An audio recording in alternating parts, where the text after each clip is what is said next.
After reading this book, I believe Claude Petrie so much more. There is no doubt, in my mind anyway, that Gypsy Rose was completely inappropriate and definitely could have been the one initiating the touching and the grabbing with her grandfather. Just look how sexually inappropriate her book is. Just look at it. How sexually inappropriate she as a person is. Guys, we gotta talk about how nasty this book is. We all knew it was gonna be a book of lies, but the graphic details, it's a part of her mental condition. She wants you to know. She has to tell you. She is hyper-schmexualized, guys. Again, it's part of her disorder. She even goes into the fact that she doesn't believe she has microdeletion in this book, and that if she does, she doesn't suffer any of the symptoms. Like, we don't all have eyeballs. Like, we can't see her. We can't see her. We can't see her head. I won't even go there. But it's crazy. The contradictions, the lies, the nastiness.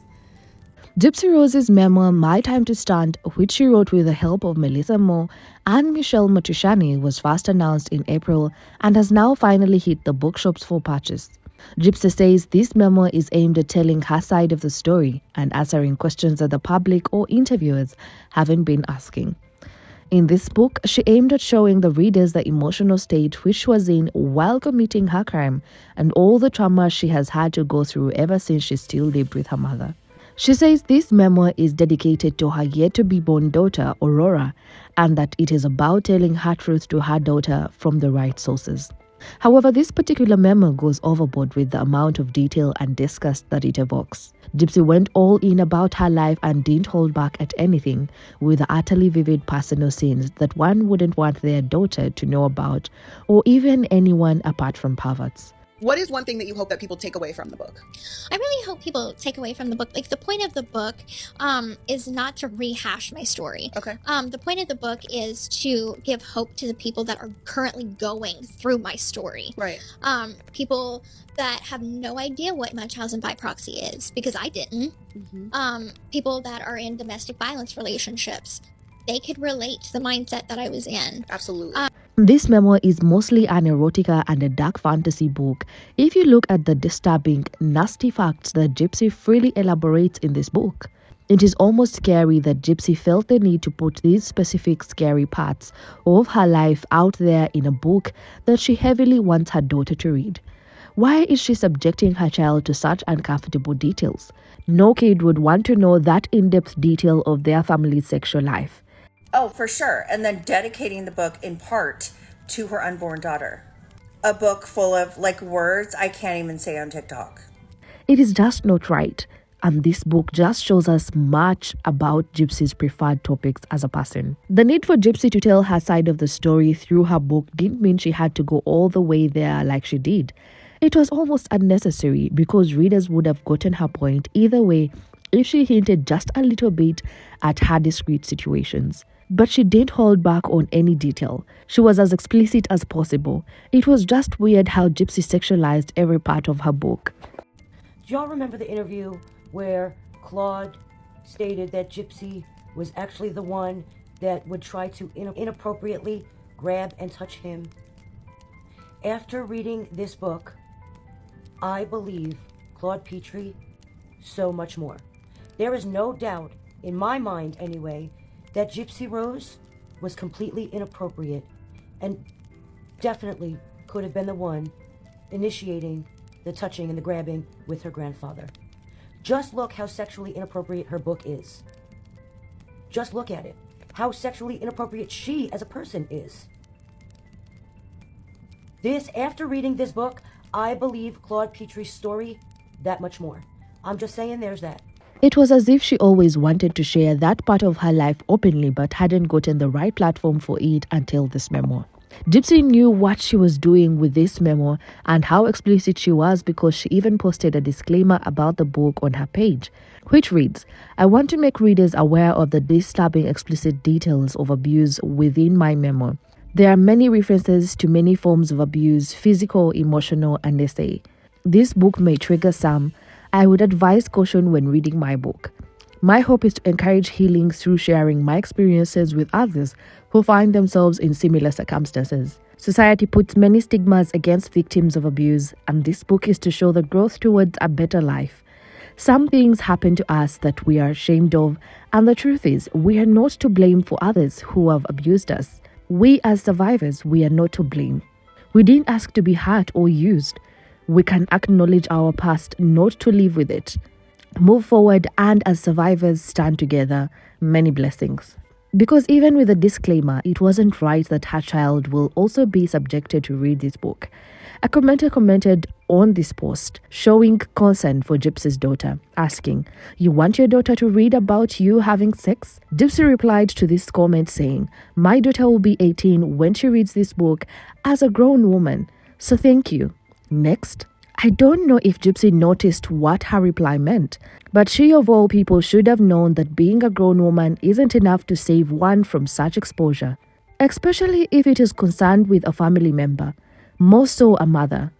However, something that a lot of people aren't talking about, a few are, but a lot of people aren't talking about, is just how nasty this book is. Guys, it is like soft core disgusting. Literally, just read the first 4 or 5 chapters. Please don't buy the book, by the way. Please don't buy it. You can get it for free on Audible and Amazon with a free trial. It gives you 30 days to listen. But just the details.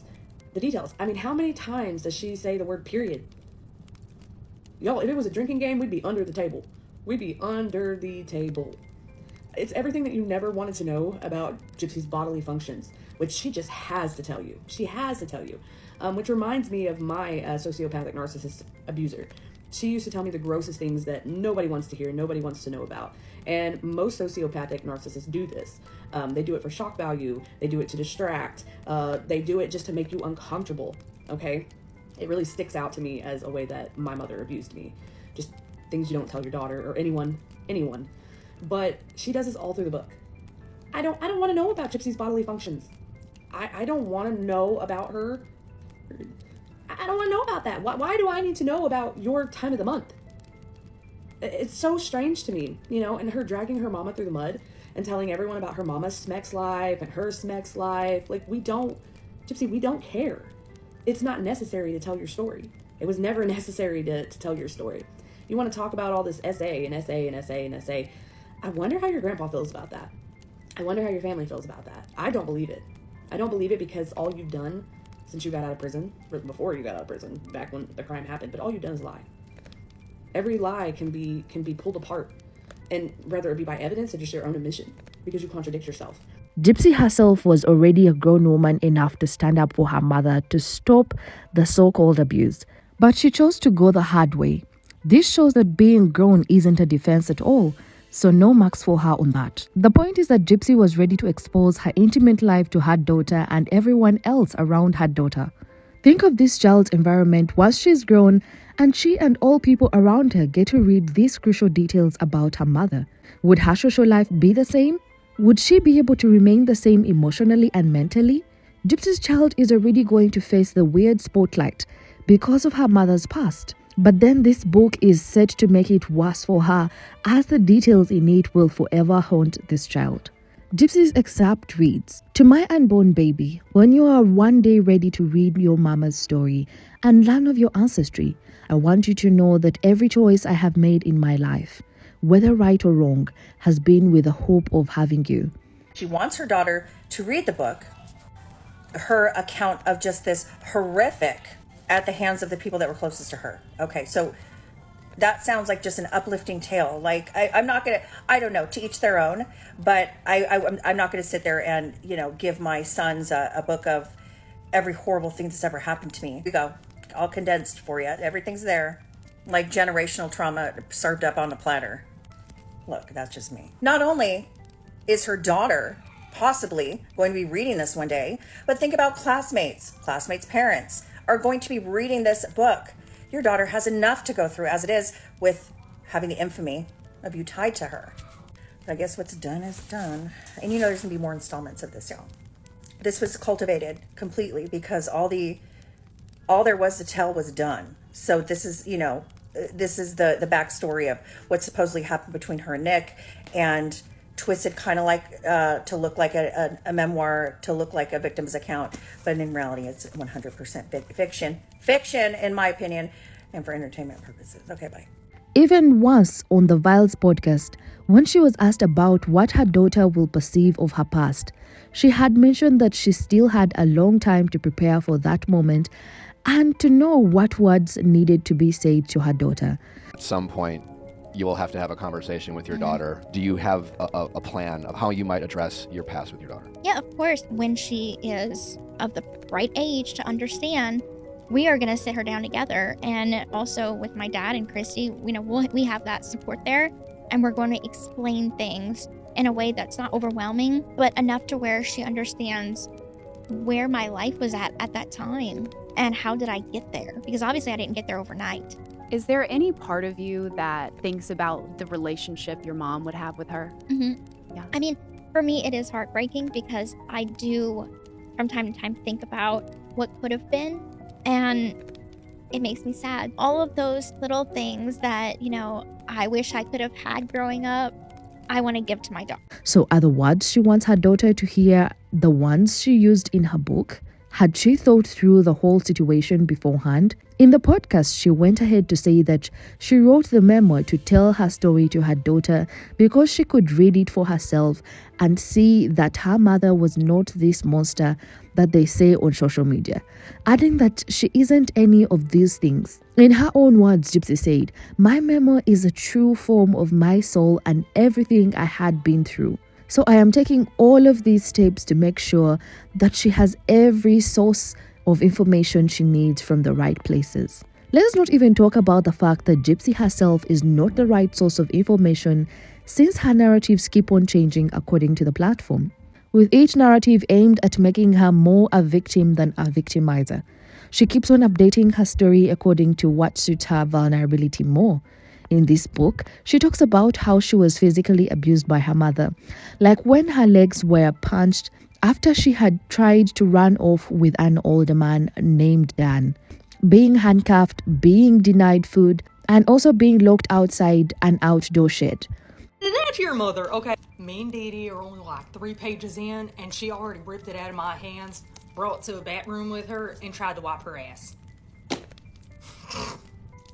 I snatched it back before she could do it. I snatched it back before she could rip any pages out to use it to wipe her ass. But listen, I told her I'll leave it in the back room for her to wipe her asshole when it's done. When we're done reading it, I'll leave it in the back room for her so she can wipe her ass. Okay?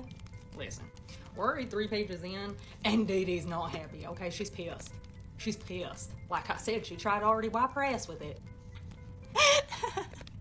Everybody get up. Everybody stand up to read this. Everybody's gonna have to stand.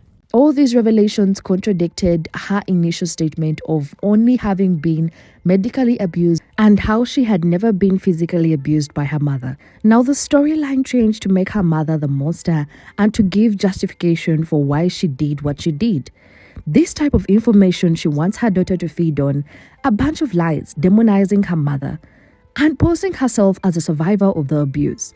One of the reasons this book is not termed as a memoir by the public is the fiction book. She also poses Nick as a sexual abuser who wanted to do that to her mother after unaliving her. But she offered herself and said she was indeed acted on by Nick. She formally said she was never abused by Nick, but in the book she mentions it, further making Nick the villain for her story and herself like an innocent one that had no choice out of her situation. Now, let's look at some of these disturbing, overly sexualized details she described in her book, one being about her grandfather. Claude Petrie sexually assaulted her together with her mother, Dee Dee. She went ahead to describe one instance when she was 5 years old and watched her grandfather and mother step into a bathtub while both were unclothed. That part in this memo reads, "My mother, almost 30 years old, was a lot skinnier back then. Father and daughter trying to fit into a small bathtub together reminded me of those miniature circus cars with an illogical number of clowns." She writes that after my mother was done washing Daddy Cloud's back and she turned so she could do hers, she had to call me.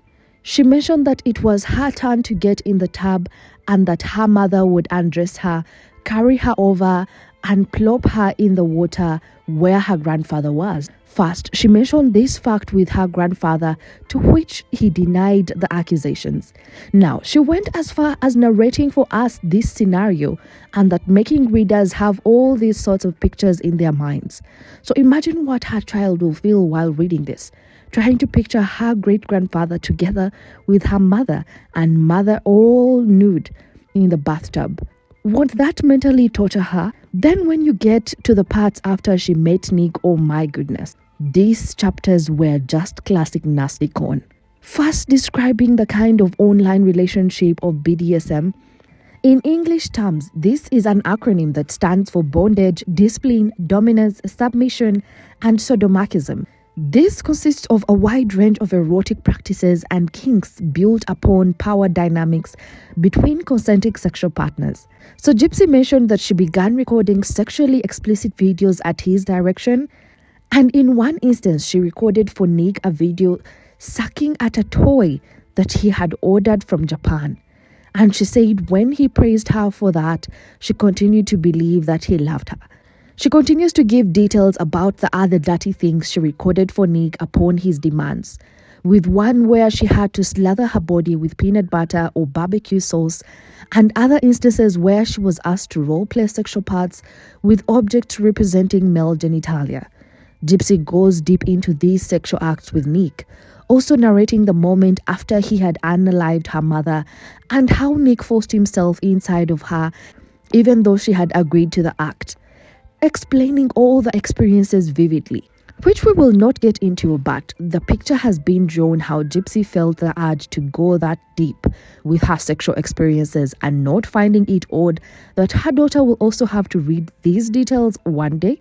In my opinion, I don't think any child would want to read about their parents' adult engagement, like sexual experiences and fantasies. Also, the fact that Gypsy's child will be subjected to her mother's crimes, manipulation, lies, nastiness, and scandals is profoundly worrying. What about when she finds out that Gypsy and Nick had made a pact, allowing Nick to groom their daughter into a fully grown at only the age of 13, and how the name they thought of naming the daughter is the same name she was given? How about that? I feel like Gypsy was just aiming at voicing her life's fantasies out there rather than trying to tell her story. She didn't have her daughter's interests at heart, and even now, she doesn't find anything wrong with sharing that amount of detail with her daughter. This just shows that Gypsy is not okay, and her level of judgment should highly be questioned if she really thinks this is all okay for her daughter to be reading. It has always been speculated that Gypsy has always had an interest in sexual conversations, and this book has just proved it all right. But is it okay for her daughter to be reading such detailed information about her mother's adult experiences? Is it in order for her daughter to have those kinds of scenarios about her grandparents?